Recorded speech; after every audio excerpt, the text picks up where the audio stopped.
andai maaf suka bima dohot rohaku uji maaf pamanat huhu madalaku Allah ditanda hoam debata.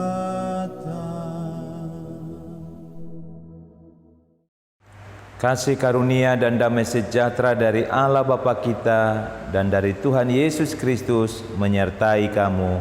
Amin.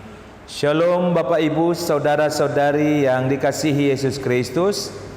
Kebenaran firman Tuhan Allah Bapa bagi kita terkandung dalam kitab Yesaya 53 ayat 5. Ia dihina dan dihindari orang, seorang yang penuh kesengsaraan dan yang biasa menderita kesakitan.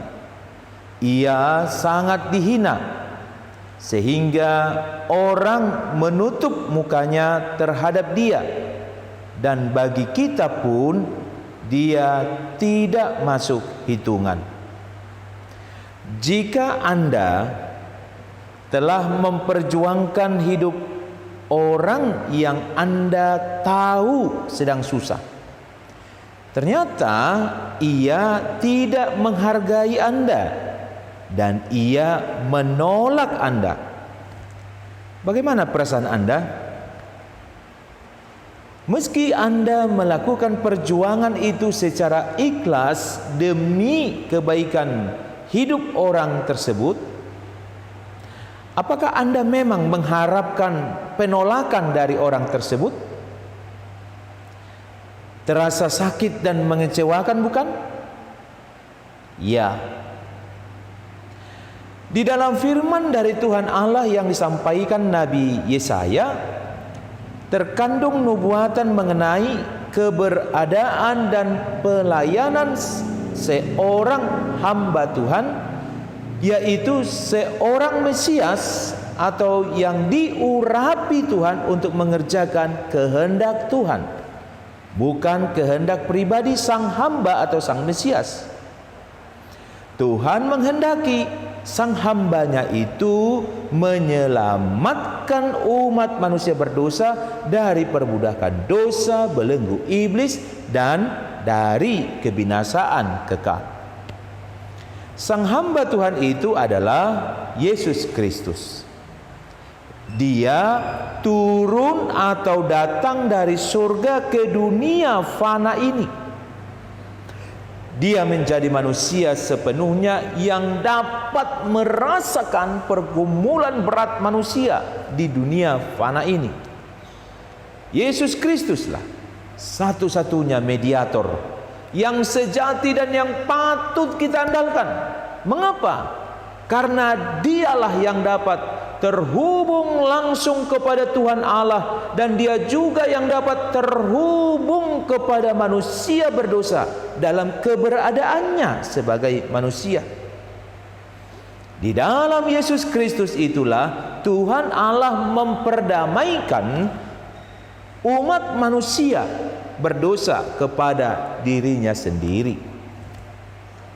Dalam rangka menggenapi kehendak Tuhan Allah dan demi keselamatan umat manusia berdosa, Yesus Kristus rela menderita hingga mati pada kayu salib di Golgota. Penderitaan dan kematiannya itu bukanlah karena pelanggarannya, sebab dia tidak berbuat dosa dan tidak berbuat kejahatan. Penderitaan dan kematian Yesus Kristus adalah karena kasih Tuhan Allah kepada umat manusia berdosa yang terancam kebinasaan kekal. Tuhan Allah tahu benar bahwa mustahil bagi setiap orang berdosa selamat dari kebinasaan kekal dengan mengandalkan usaha diri mereka sendiri. Semakin kita mengenal Yesus Kristus, maka semakin kita mengenal diri kita sendiri. Yesus Kristus mendatangi kita ke dunia fana ini, lalu mengambil penyakit kita untuk ditanggungnya, dan mengambil kesengsaraan kita untuk dipikulnya. Pada ayat 4, Yesus Kristus tertikam karena pemberontakan kita dan diremukkan karena kejahatan kita. Ayat 5, Tuhan Allah menimpakan kejahatan kita kepadanya. Yesaya 53 ayat 6, Dia menyerahkan dirinya sebagai korban penebus salah. Ayat 10, Dia menanggung dosa banyak orang berdosa dan berdoa untuk pemberontak-pemberontak. Ayat 12, mengetahui betapa hebat perjuangan dan pengorbanan Yesus Kristus untuk umat manusia berdosa.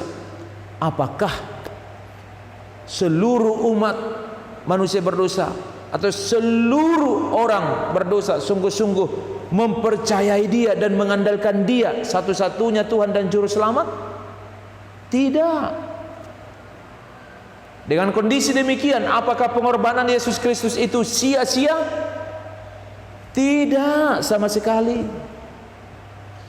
Sementara ada orang yang menolak untuk percaya kepada Yesus Kristus, padahal Yesus Kristus telah memperjuangkan keselamatan baginya dari kebinasaan kekal, atau memperjuangkan hidup kekal baginya di dalam surga. Sekarang pertanyaan bagi Anda secara pribadi, apakah Anda telah sungguh-sungguh mempercayai, mengakui dan mengandalkan Yesus Kristus satu-satunya Tuhan dan Juru Selamat Anda? Kiranya jawaban Anda adalah ya. Betapa bodohnya orang-orang yang telah menolak Yesus Kristus, sehingga mereka hidup di dalam kesia-siaan dan berakhir dalam kebinasaan.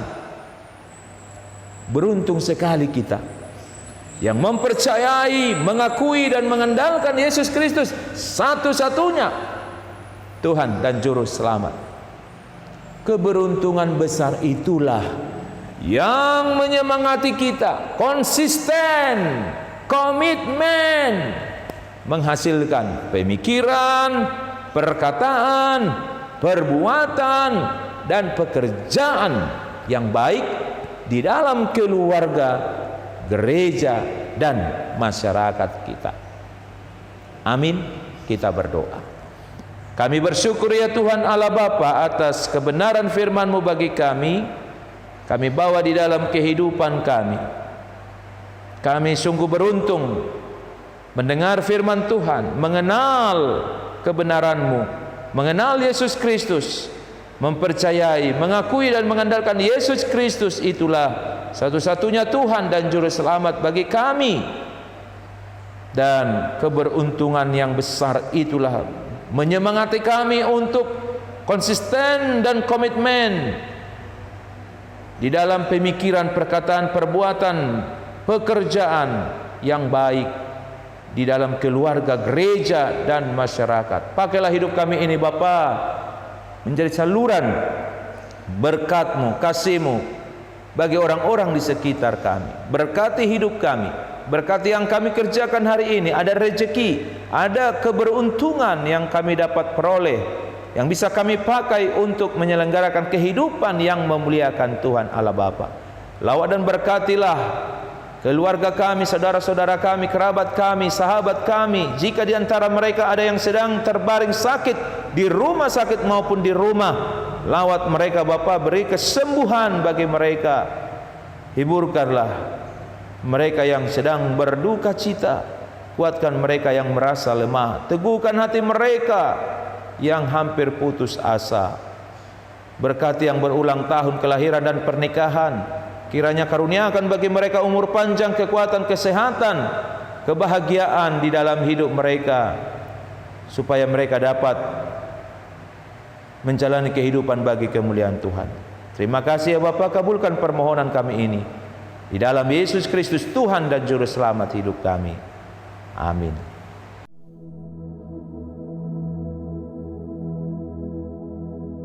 Asih